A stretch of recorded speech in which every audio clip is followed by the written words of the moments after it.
What's crack-a-lackin'? It's your boy Broshmo, just in case you did not know. So we're going over the 2020 NFL Draft, the top offensive line prospects, meaning offensive tackle, offensive interior, guards, and centers. But before we get into that, go ahead, leave this a thumbs up if you enjoyed the content. It's always much appreciated. It's much obliged. That thumbs up, you have no idea how much it helps the channel. I actually have no idea how much it helps the channel. That's just what I hear on YouTube. It really helps. Go ahead, become a bro and subscribe. If I didn't say that, I probably did. Is what it is. What's going on the channel? I'll tell you what's going on. I'm pumping out all these what do you call them? The team off seasons. So talking about the free agency and the 2020 NFL draft or mock draft for that team. The biggest thing for me was getting a nice easy way to get these things edited, get overlays up and whatnot. I think I found a system that works, and I think I'll be able to do every team. So yay. Mock draft will come out next Monday. It's gonna be what I would do if I were the GM / coach of every team. So I know there's gonna be a world of disagreement, but ought to make for some intriguing conversation. And let's go ahead and let's dive in. We're going to talk about offensive interior first. A couple guys that did not make the list. Jake Hansen out of Oregon and Tristan Cologne Castile of Missouri. And quickly, I want to go over, as far as offensive line, it's probably the position I'm the least familiar with. One that I'm still trying to get better at evaluating. So a lot of this, it's gonna have bits and pieces of my evaluation, but I've also looked at what a lot of guys like Mel Kiper, Todd McShay, PFF, Draft Network, Draft Tech, even Fanspeak, what they've had to say about these guys, because these guys, they know a lot more about how to evaluate offensive line talent properly. It's not a position I played, and it's probably one of the most complicated positions to learn in football. There's a lot of fundamentals, a lot of technique that goes into it. So with that being said, let's give it my best shot, and we're starting with 20 with Tremaine Ankrum out of Clemson. The guy, he played tackle for Clemson, but I think he projects better on the inside. He doesn't really have the length. He doesn't really have the mobility to hang on the edge, especially against faster speed rushers. I think he'll do much better just kind of squatting down and playing that guard position. Tommy Kramer coming in at 19 out of Notre Dame. Guy has some serious athletic limitations, and I really can't envision him being more than a rotation piece or a depth piece for some team, but he has immense experience, and that is very valuable at the NFL level. Darrell Williams out of Mississippi State coming in at 18. The guy has he was really exposed in 2019 as much more, he needs to develop in a lot of areas. He was often taken off his feet, and he had some rough games in the SEC.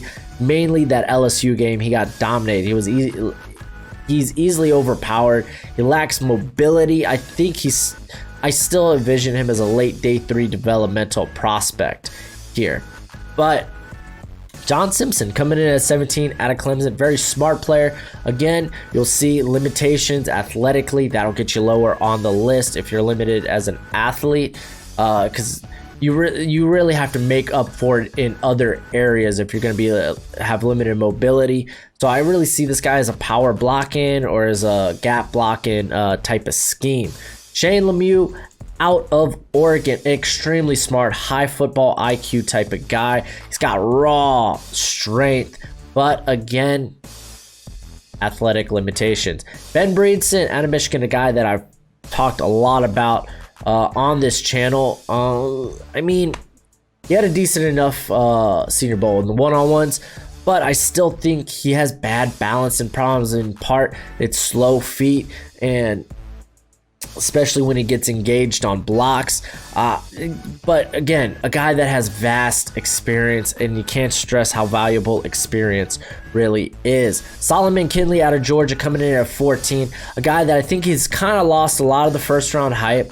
People have started to come down to earth on Solomon Kindley. I still see few people put him day 2. I don't think he's a day 2 type of guy, but yeah, honestly, he would have benefited so much from another year of development there at Georgia, but he came out, so here we are. He's a stout run defender. That's to be expected in Georgia's very run-heavy offense, but he's still raw and inexperienced as a pass blocker. Keith Ishmael out of San Diego State, absurdly strong. He's actually this guy I've only really seen on Mel Kiper's like top 10 list. But yeah, dude, honestly, that whole offensive line for San Diego State is just ridiculously strong. And this guy, he's got a kill switch at the point of attack. Like right, the minute he snaps the ball, bam! Oh, comes in vicious. Michael Onwenu. There we go. You'd think after all this time I'd be able to pronounce this guy's last name properly. Because, I mean, it's a guy that I love, prospect I love, a very, I think he's going to sneak into day 2. I love his athleticism. I think he's going to blow up at the combine. And like I said, I honestly think this guy's going to slip into day 2. And then Matt Hennessy, awesome last name out of Temple. He's very improved as a run defender. He had a okay week there at Mobile. But he's kind of like a classic lunch pail type of player, you know? Goes in, goes to work, gets the job done type of player. So nothing really stands out too much about him. Going to the top 10, let's talk about Nick Harris and his Senior Bowl. We all know, if you don't, it was pretty bad. He got bodied by every bull rusher at the Senior Bowl. It just wasn't good. But you should know that's not his selling point. Size and strength was always going to be an area of weakness for Nick Harris. It's what keeps him in this, I think, the day 2 discussion is his athleticism and his agility. Robert Hunt out of Louisiana, a guy that he's going to be at the combine, and I think he's going to blow it up. Could honestly go higher up on this list. The guy is a freak, and he played tackle for the Raging Cajuns, so kicking into guard, he's going to have a lot of mobility.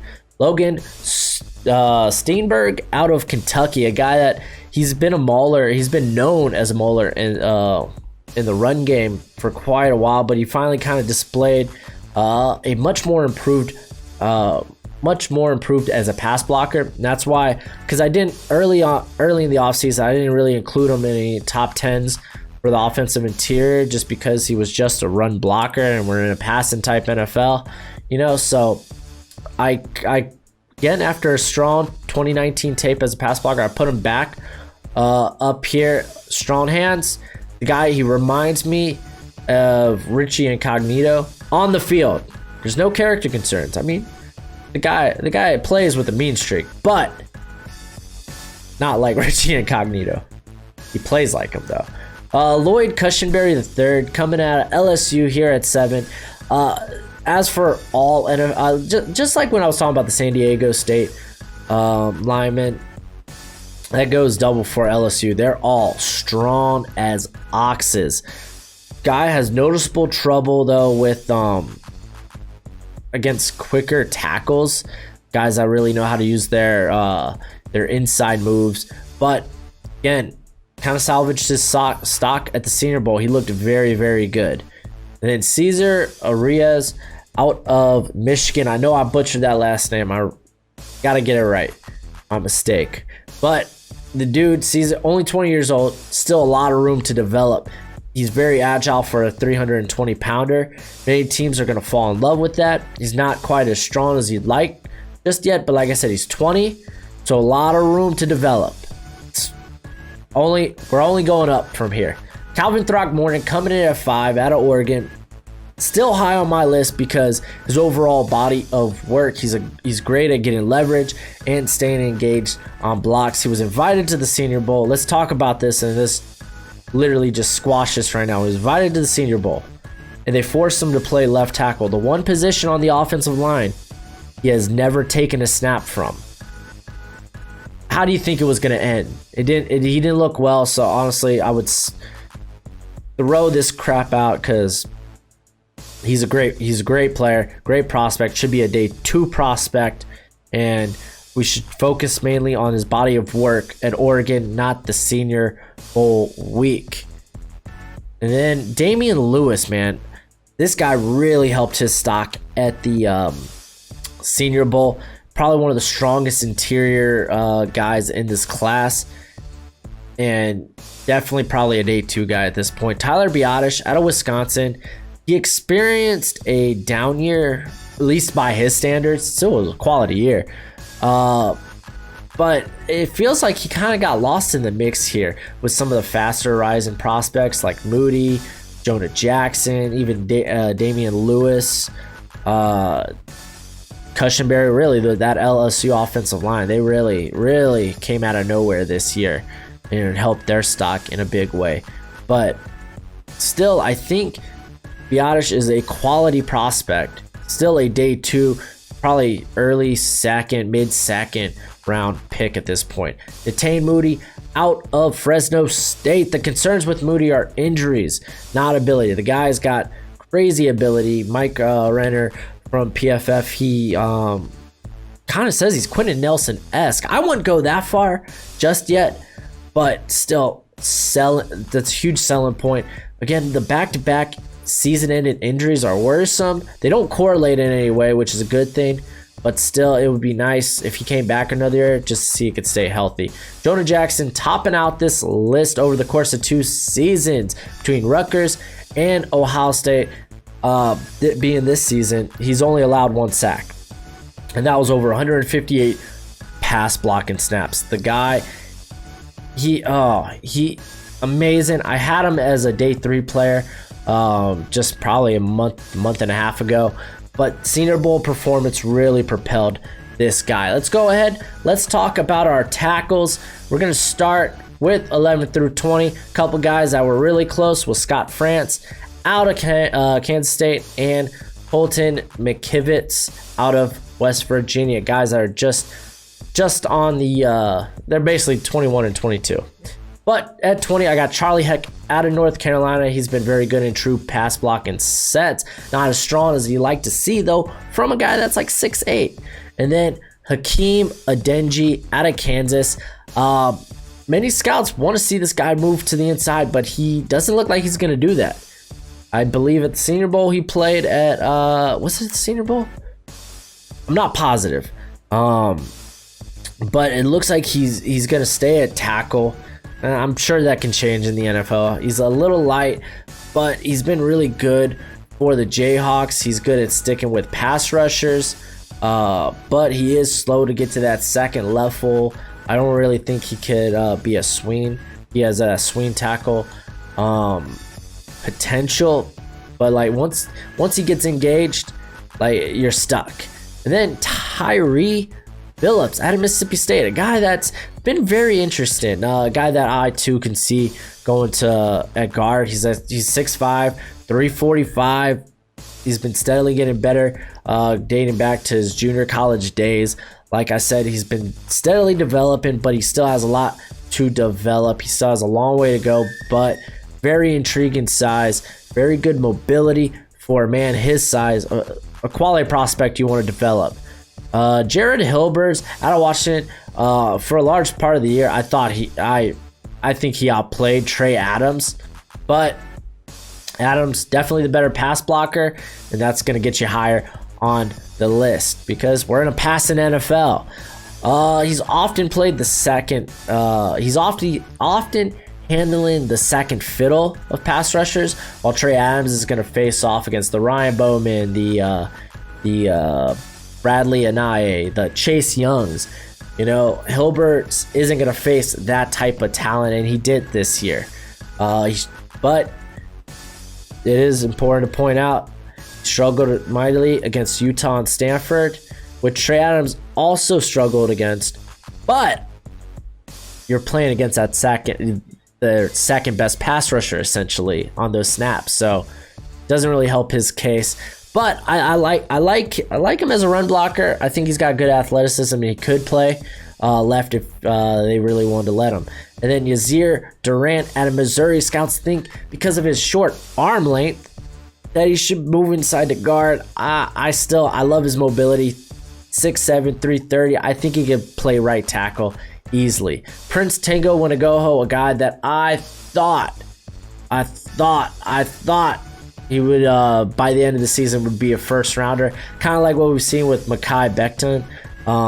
That's what I envisioned for Tango Winagoho. You could even go back to one of my earlier mock drafts. I think my first one I did with trades, I had him going in the first round. I think I like pick 30, 31. But man, yeah, he's massive size and he's got freak athleticism. It really jumps off the tape, but man, still raw in just how he moves, his feet, his hands, his hand placement, very raw. That's why you're so down. That's why he's so down far down this list. Isaiah Wilson out of Georgia. I think another guy that could have benefited, much like Solomon Kindley, from staying for another year. I think we'd be talking more about a late first round, maybe early second, if that were the case. But he didn't. He declared. Still, there's a lot of sloppiness to his game, but enough physical tools for teams to want to take a shot on him, maybe in the third round. And then we got Ben BARTCH out of St. John's, a guy that showcased good agility at the Senior Bowl. I've seen a lot of other people that are way high there. They're like way high on him, like putting him in the second round. I'm not there yet, so calm down. This is what we kind of was hoping to see from the other small school prospect, Alex Taylor out of South Carolina State. Guy's still a bit raw. He lacks strength, but again, very good, like a very good developmental prospect. Then we got, I ain't even gonna try the first name, Charles out of LSU. Again, talked about it, strength. These guys were extremely strong, but slow feet, might be better suited to play guard, because you got slow feet, you're gonna get exposed on the edge. Guys are just gonna go around you. But I really, from a strength standpoint, Ezra Cleveland out of Boise State. He's been consistently great there at Boise State, but again, kind of worry about the competition he had to face, or didn't have to face, being in the Mountain West. But I mean, the guy, he won't wow you with any one part of his game, but he's been solid, and I think he could be a solid tackle in the NFL. On to the top 10, Matt Pert coming in here out of UConn at number 10. He looked much stronger. He played much stronger, I should say that. Played much stronger in 2019 than he did in 2018. His hand placement ran to be a little bit of an issue, because like I said, he looks much stronger. So once he gets that in order, then man, it would be great. I definitely think this guy should be a third rounder, because he's got really good mobility. He has experience playing at left and right tackle. And what would we talk about experience? Valuable.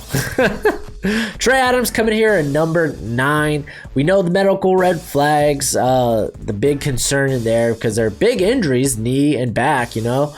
But also struggle against top tier competition. That's a big worry. I rattled them out earlier, so no need to really go over it. That's why the guy, for his size, he still has surprisingly good agility. Just the lackluster play against top tier competition is worrisome. But I still think this makes him a third round pick. Again, the good agility, athleticism at tackle is so vital. And then Jack Driscoll out of Auburn, probably one of my favorite prospects, I gotta say.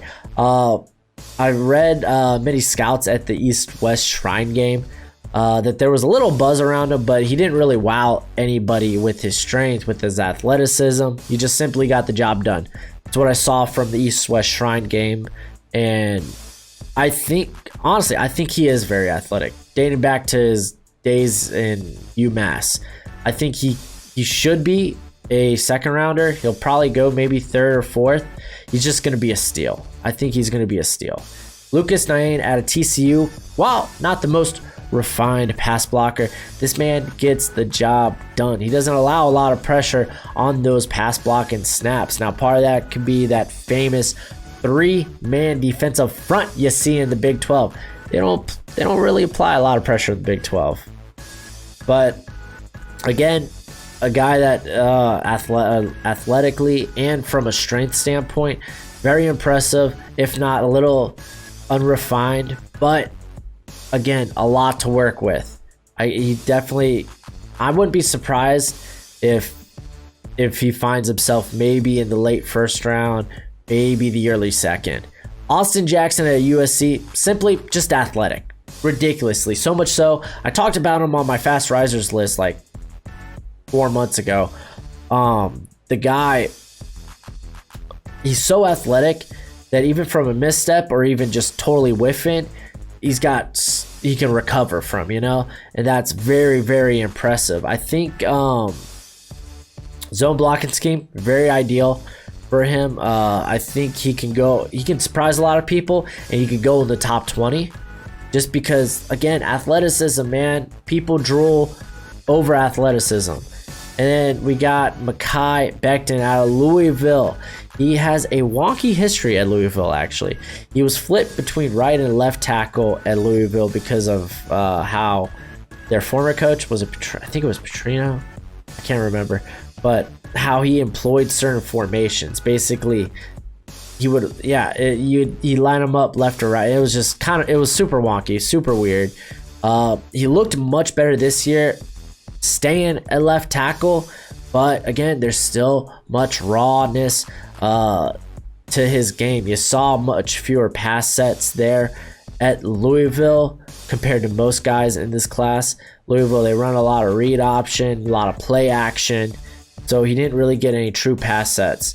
And the importance true pass sets, because it's very indicative of how a tackle will develop at the next level, or at least that's what PFF has proved with their analysis over the last 5 years. So again, he has very limited sample size of that, but you can't deny the athleticism, the size at 6'7", 369. It's impressive.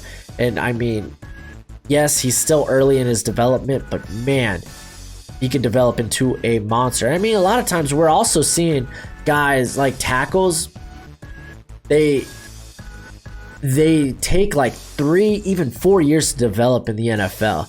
Like Laramie Tunzel was like that. Then that's really the only person I can think of off the top of my head. But yeah, a lot of these guys, sometimes they take a little bit to develop, but they could turn into real monsters. Even Ronnie Stanley, actually, if you want to say, like, he's always been a really good run blocker. He's been a steady, reliable tackle in general. But I think this year he really took the next step into like elite. So sometimes it takes time for these guys to develop. Like I said, this is where I thought Prince Tango Wanagoho would be, but he's not. Tristan Wirfs out of Iowa. My only hesitancy with Wirfs is I think he might be better suited for a guard. He's extremely strong, very patient at processing what pass rushers do, but he does have notable struggles against faster guys. Just saying, he might be utilized better at guard. So a little hesitancy. That's why I have him down here at 4, and why I have Josh Jones jumping him, because I'm in love with Josh Jones. There, I said it. Senior Bowl just proved why he belongs in this discussion. By no means, he was probably one of the best, which is super surprising, best at using his hands there at the Senior Bowl, because I thought he was going to come in very raw with his technique, with how he moves his feet, how he places his hands, but not, man, he was really good. So yeah, that's why I have him up here at 3. Jedrick Wills out of Alabama. I can see why people are really jumping on this guy so much. While you got Thomas, you got Jones, you got Wirfs, like, they're really athletic. Wills his athleticism is just so much more, like especially for his size. The guy's still kind of learning the position. Why you saw him on the right side there at Alabama, but he shut down LSU. He only allowed 1 pressure over his final 7 games. So I could see why people are kind of getting on the hype train. And then Andrew Thomas, this is probably not going to change unless somehow he has an abysmal combine showing, but he's probably the safest bet to be a solid tackle in the NFL. Great physical tools. He's played well since a freshman, where he started on the right. He's been stellar since moving to the left. Just the safest guy, in my opinion, in this tackle class. But that's it for the video. Go ahead to the YouTube theme. It's always much appreciated, much obliged. And remember, what is it? Oh, that's right. Till next time, you be easy, my friends. Later.